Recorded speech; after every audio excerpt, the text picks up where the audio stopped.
既然個女已經死咗，點解個爸爸仲會求耶穌落去使到佢個女可以繼續生活呢？呢個就係信德。信德就係希望嘅事嘅一個保證，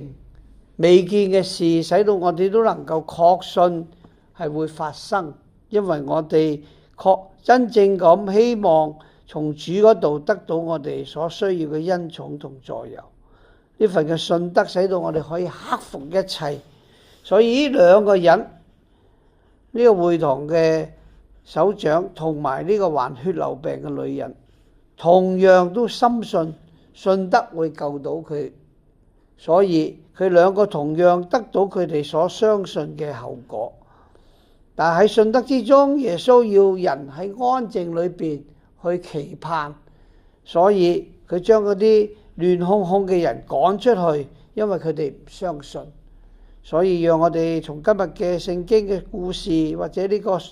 奇蹟之中去幫助我哋，使到我哋都同樣祈求上主，使到我哋時刻都有活潑嘅信德。